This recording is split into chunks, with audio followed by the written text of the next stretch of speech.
What's going on, guys? We are back. It is Tuesday, and did we have a crazy weekend?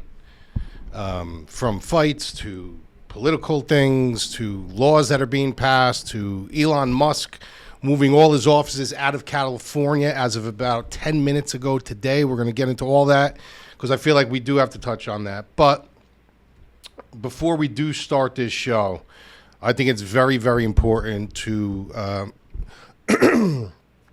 dedicate this show to a man who's not getting enough attention as he deserves, because obviously we're in the political view and the attempted assassination to Donald Trump and stuff like that, but people aren't bringing this man's name up enough.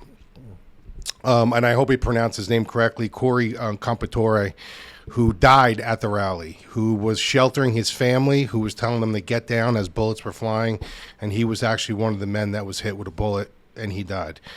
So I do want to dedicate this show to him, today's show. I do want everybody to say a prayer for him, his family. Very, very tragic thing that happened. It could have been a lot worse. We obviously do know that, but very tragic, very tragic. Just being at a rally, supporting a guy that he wanted to support with his children and his family, that took a very, very bad turn. I do want to talk about a couple things before we get into fighting. I know this is a fighting show. I owned 2 restaurants in the past, and one of the things that we've always discussed, me and my brother, it's just a cardinal rule. You never talk politics, you never talk religion. That's the one thing that if you were ever in the service industry, if you know anything about the restaurant business or just in general, that's something you just don't do. Like, you kind of leave it off the table. But in a situation like what happened this weekend, I feel like I would be remiss if I didn't bring it up and I didn't discuss some of the things of the nature and some of my opinions on it.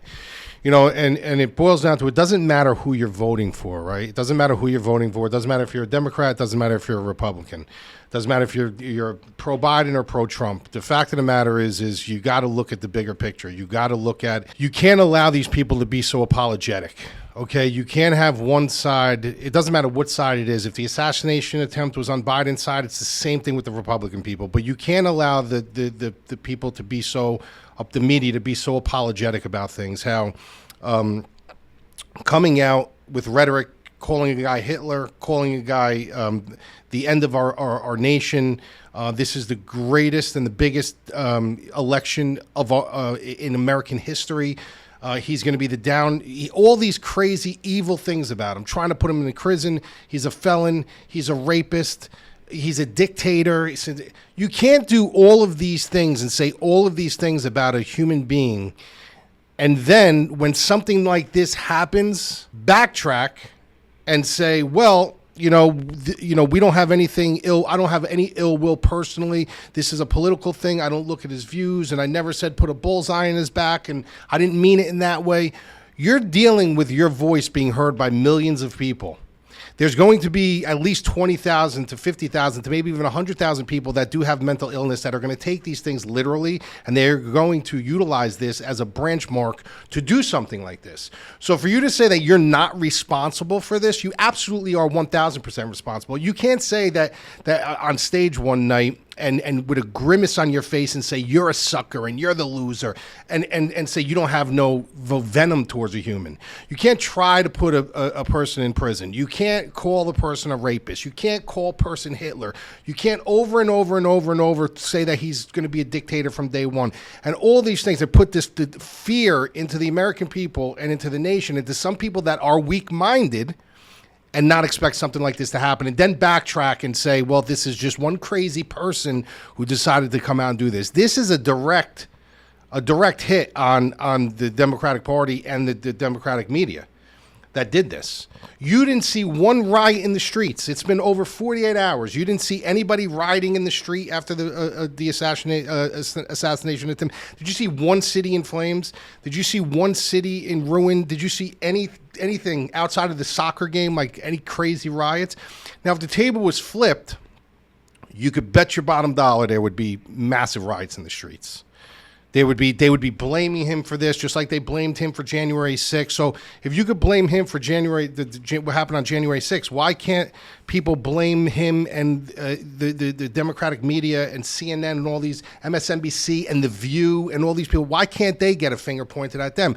Like, stop with the media, guys. Like, you got to stop burying your head in the media so much. There are agendas. There are people getting paid, especially on social media. You see some of these big outlets and these people on social media that are tweeting for Bush and tweeting for Biden and tweeting for Trump. They're paid. These people are paid to do this, to support.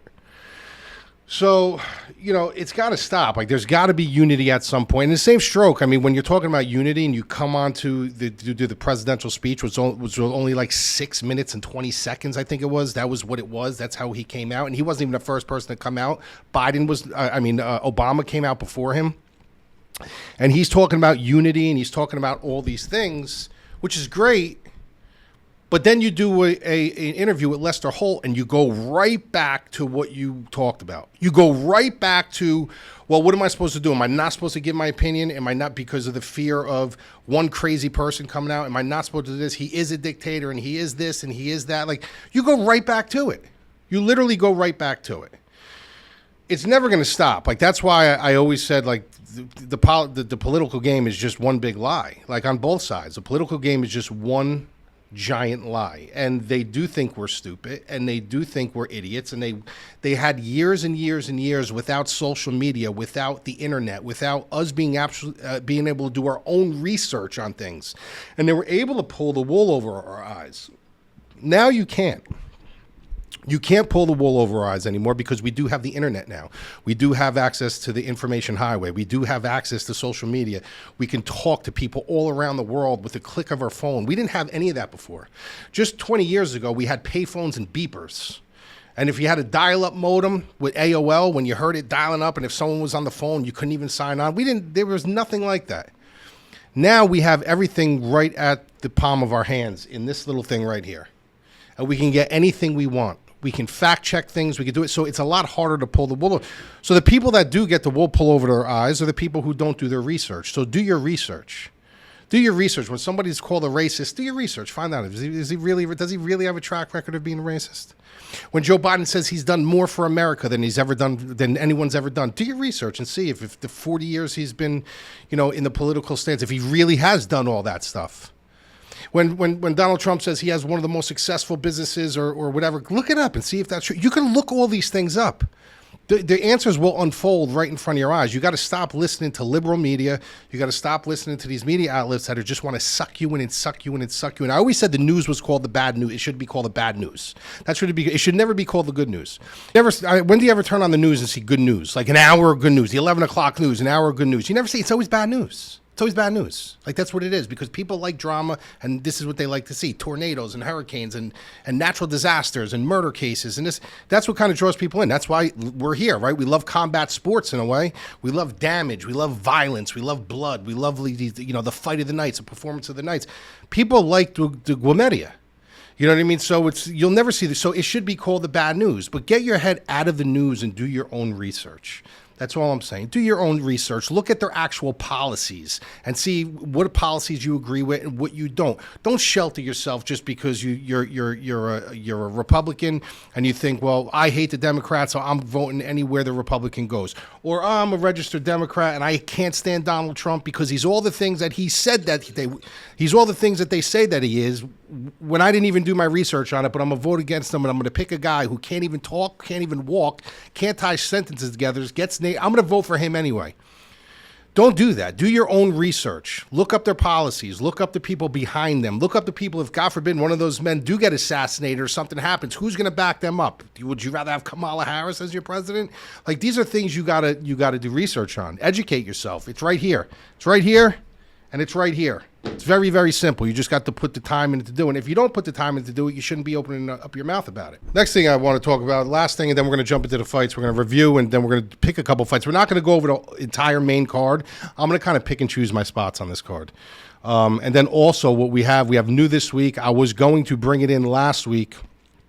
Just didn't feel like it was the right fit to come in on that card. That card was kind of all over the place, and when we go over the review, you'll see how all over the place it was. But we do have our producer, Mackenzie, who's going to be doing her lock pick of the week.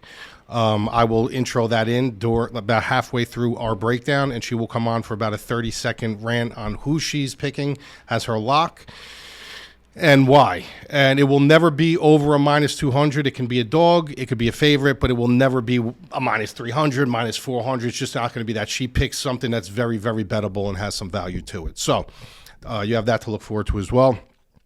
The last thing I do want to talk about is obviously what happened today. This happened about 10 minutes ago. Breaking news that Elon Musk is moving his offices, X out of San Francisco and SpaceX, both to, I think, Austin, Texas it was Texas. Let's just say Texas.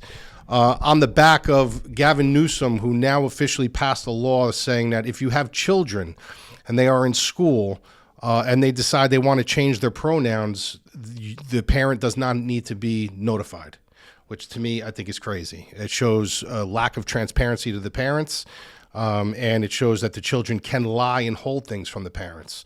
So I don't understand what that even means. I'm not sure why that would even be passed, but apparently that takes leverage away from the parents to not bridge that gap with their children for transparency and comfort. They feel as if the children can go to school and they could say, well, my name is Mike, and I now want to be known as she, they, or whatever their pronouns are.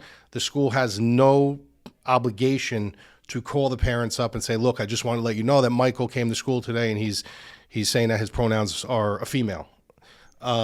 So he just passed that law. So I think that's how the law goes. Don't quote me on that, but that's pretty much the guidelines of it. And Elon Musk, I guess, decided no way, no day, and he is now leaving California, California's going to take a big hit financially from him leaving. That's for sure. But now we jump into the UFC fight night last week. Barbara Namajunas. We got the Namajunas fight. I didn't see where Cortez was going to win that fight in any way, shape, or form. I respect her. I think she's good. I think she has some upside. But the fact of the matter is how many times are you guys going to do this? I mean, you guys did this with Rose her last fight. You guys were all over Amanda Ribas. And I told you she's good. Amanda Ribas is good, but there's levels to this. And this is another thing right here. Cortez, good, but there's levels to this. The minute I saw her breaking down on the scale, crying, and then after that, she comes into face-offs and she's still crying, she was broken. She was absolutely broken at that point. And Rose was actually the one consoling her, which was kind of weird because usually we're worried about Rose's mental state, right? We're wondering, is she there or is she going to break down? Is she not going to break down? Is Pat Barry wheel kicking her in the bedroom or is this girl dialed in? So that was kind of an easy win. The one that screwed us on the night, though, I will say, was the Ponzinibbio fight. We had Ponzinibbio. I thought Ponzinibbio won that fight, and I know a lot of people thought Ponzinibbio won that fight. I had that fight, 29-28 Ponzinibbio pretty cleanly. Close rounds, but at the end of the day, you can have a 30-27. That's a close fight, right? 30-27 close fight, but there's still a significant winner in that round. Like you could say, it was a close round, but he won the round. So it was a close fight, but I saw a clear 29-28 for Pons in that fight, and they gave it to Salikov. So, and I knew it was going to him when they announced the split decision. That one kind of screws. The Drew Dober fight, what can I say? I got that one wrong with Drew Dober. Silva is really as good as advertised. I thought that him coming up a weight, late notice, just fought. Guy came in and he did work on Dober. I mean, mind you, the fight was stopped. Dober had to stop because of that cut, but Dober's durability and toughness just kind of got in the way of that. Like I didn't see a situation where Dober was going to come back in that fight and win it. It was either going to be he was going to get knocked out in round number 3, or it was going to be probably a 30-27 or 29-28 if Dober can land some big shots in the third round and maybe win that round. But up to that point, I had it, probably 2-0 Silva going into round number 3, and that damage he was wearing it. I mean, he was wearing it. So got that wrong. Bonfim Lusa. All right fight, went how I expected. Julian Erosa, Christian Rodriguez. Julian Erosa does it again. I said this time and time again about this kid. Like this kid, if this kid had a good chin, I mean, look at him. I mean, another fish guillotine. This is a kid who just fishes it out. Like if you don't finish him, he's going to fish out something. Alisson and Brundage has got to be cut. I mean, he's got to be cut after this. This was ridiculous. I mean, this kid was looking for every opportunity to get out of this fight. I get it. An illegal blow, you go down, you got 5 minutes to recover. He did not want to fight. The kid should be off the roster as of today. I haven't even checked if they did cut him, but Dana White should have cut him last night.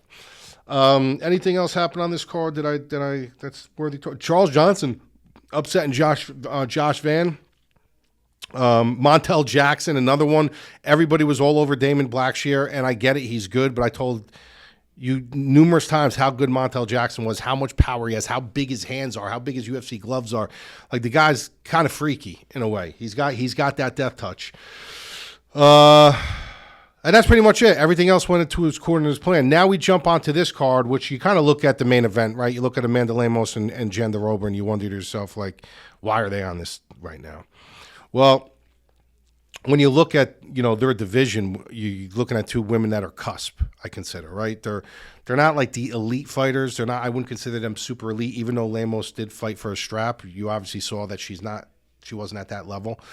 And then you got, Jandiroba, who's beaten a very high level of opposition. Both of these girls have fought high level of opposition, have won and have lost to the high level of opposition. But when you look at this fight, I mean, it's really striker versus grappler. Like, if you really want to boil it, I know I hate using that terminology. I tell you guys all the time, striker versus grappler. It's such a watered down, milky terminology, but it's true. That's kind of what it is.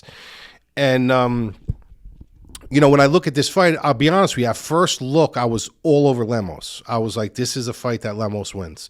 She's a better striker. She's sharper. She's faster. She's much better of an athlete.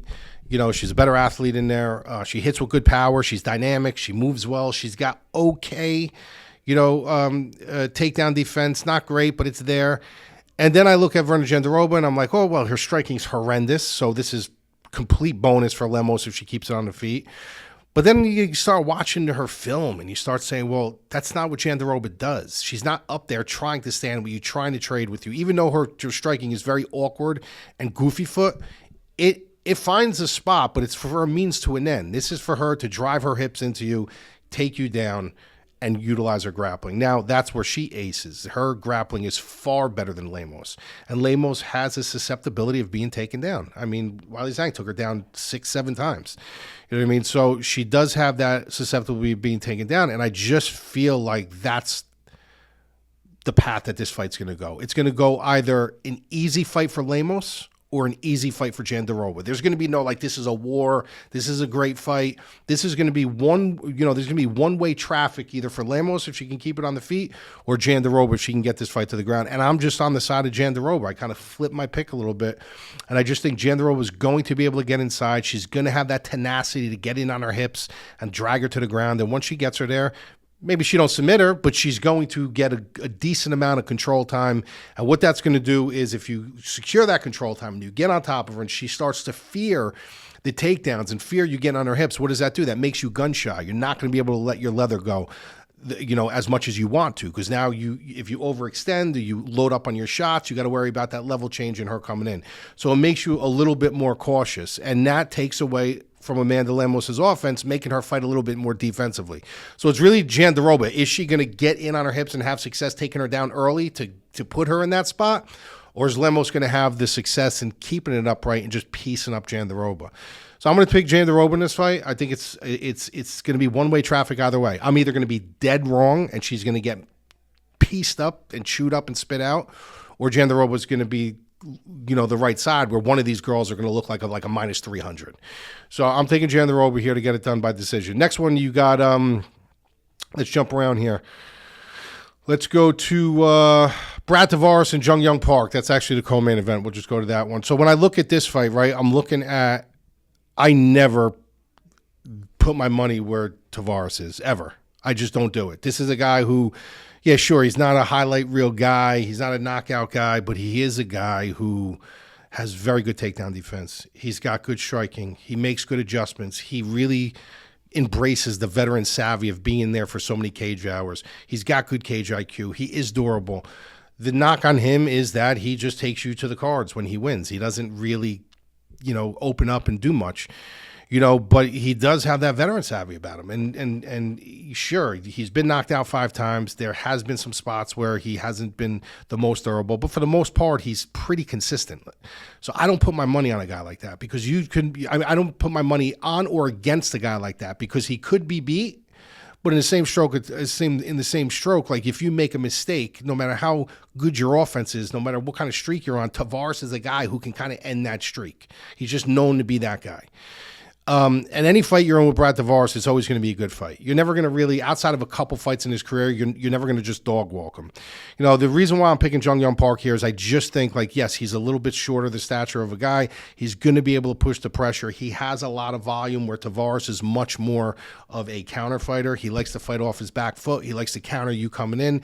That's why he's not such a highlight reel guy. This is a guy who feeds off your aggression. That's the way he scores his points. And he will score, you will miss, he will score, he will put you into a bad spot, he'll back up, he'll let you play the guessing game with him, and then when you're asking the questions, he gives you the answers. That's kind of how Tavares, works.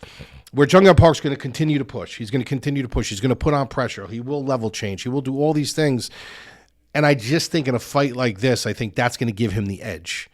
In a fight where it's probably going to be close, where Tavares is going to have his spots, but Jung Young Park, they're going to look at, well, who was really the aggressor in the round? Who was the one really pushing forward? Who was the one, like, bringing the fight to Tavares? And that's going to be Jung Young Park. So I think it's a really close fight. Like I said, I wouldn't put money on this. I don't go near Tavares fights, for or against, because I respect him that much, but there's also, he's got that ability to lose. So I would stay away from it, but my pick is Jung Young Park. Next one, Steve Garcia versus Choi Sung-woo. What a trajectory shift with these two guys, huh? So when Steve Garcia, and I'm not going to lie, I'm totally transparent with you guys. I got both of these guys completely wrong. When Choi first came in, when Choi Sung-woo first came in, I thought he was going to be pretty good. I was like, this guy's never going to be a contender. It's not like he's going to be this big contender, but I do think that he can be good. Like he could stabilize himself within the UFC, right? And then when you look at Steve Garcia, I was like, what is this guy even doing here? Like, why is he here? This guy's just not a UFC caliber guy. Then he comes out, and all of a sudden now he looks like a completely different fighter, Steve Garcia. I'm not saying he's going to be a contender. I'm not saying he's going to be this guy that is going to just climb the rankings and he's going to be champion one day. But, I mean, look at what he's done. I mean, when he came into the UFC, he lost to Pena, not in the UFC anymore. He beats Ontiveros. He loses to Masashate. Then after that, he comes back. He beats Chase Hooper, Nurmagomedov, and Costa. Like, he's got 4 knockout victories in his last 5 fights in the UFC. And these aren't guys, like I said, these aren't like low-level guys. These are guys that he's beaten that are legit guys. They're in the UFC. Like, they're legit guys. So he's been pleasantly surprising. And I think the momentum and the confidence that he has now is making him better. And then when you look at the side of the Choi Sun-woo, the guy who I thought who was actually going to be decent, you got to remember, a lot of people aren't talking about this. He really technically probably would have been cut if it wasn't for the Singapore card. A lot of people won't bring this up. A lot of people haven't bring this up because they haven't even read it that way. But if you really look at, what he's done in his career, and you look at his last 3 fights, okay, he was submitted by Alex Caceres, he lost to Koulibaly, and then he was knocked out by Trezano. That's 3 fights that he lost in a row, 2 of them by finish. He technically should be cut, okay? Then the Singapore card comes along. So what are they going to do? They need fighters. So they said, we're going to just give this guy another chance. Like, let's get him in here. So who cares? He's got 3 losses. Put him in there. Put him against Aarons. So he puts him against Aarons. He gets a win. So now the UFC has no choice. They got to give him another fight.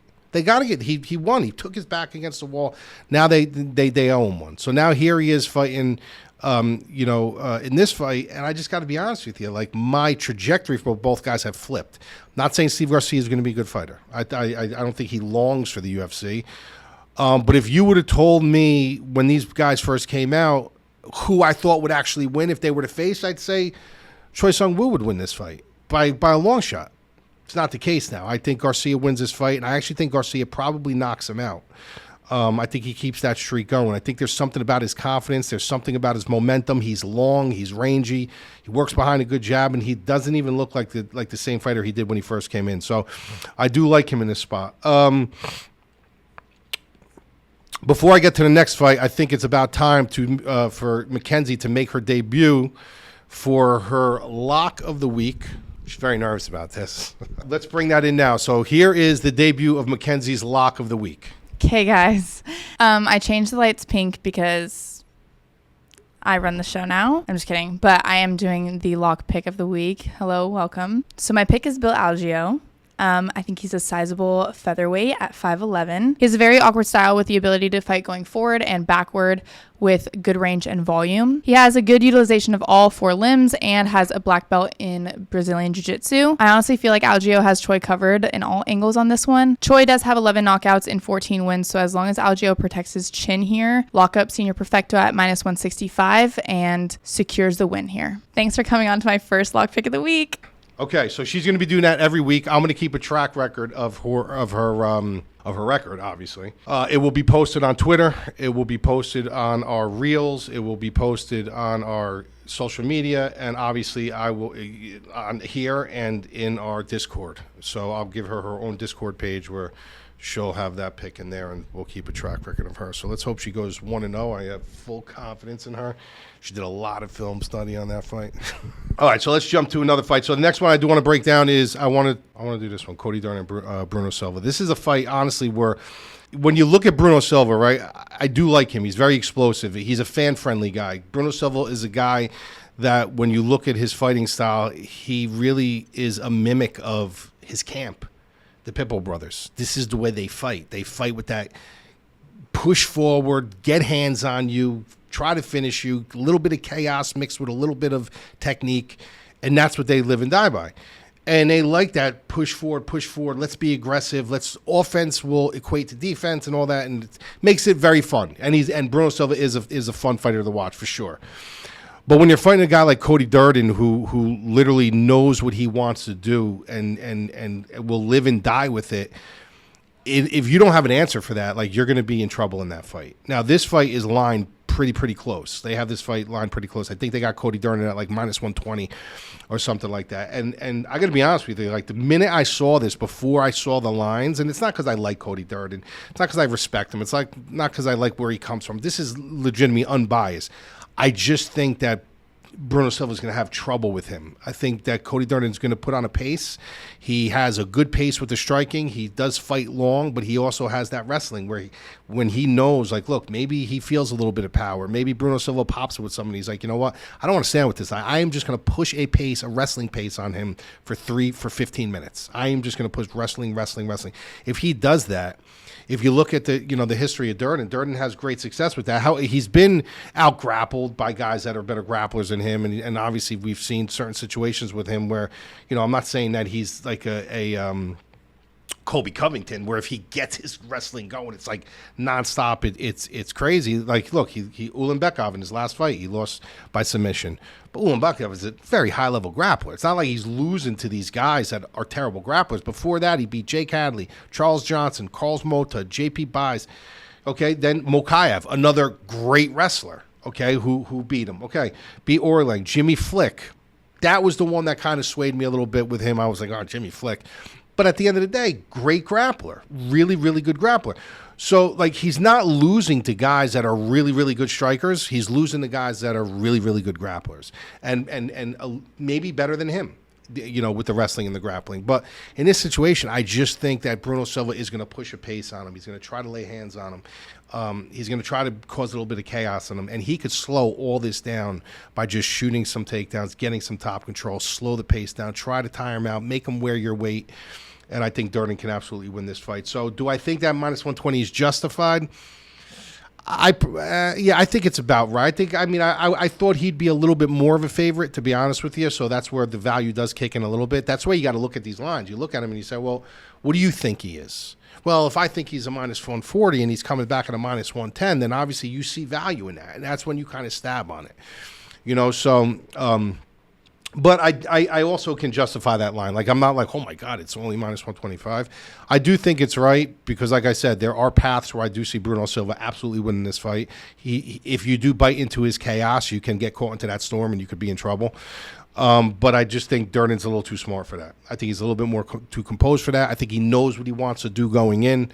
and I think that he will be successful in doing so. So I'm going to take Cody Durden by decision. And I think that's pretty much it for today, boys and girls. Covered a lot today. We got some other things that we could cover in the next day or so. I just got to see how they pan out. Obviously, the whole John Jones thing, we know that's going out. There's some cards that are being released that we can cover. We got the Sphere that they announced. That's going to be 10 fights. Got a lot of good stuff coming up. A lot of good boxing, a lot of good MMA. Obviously, there'll probably be much more news on the political front that if I just feel that we need to cover it, we shall. And that is it, guys. I will talk to you later.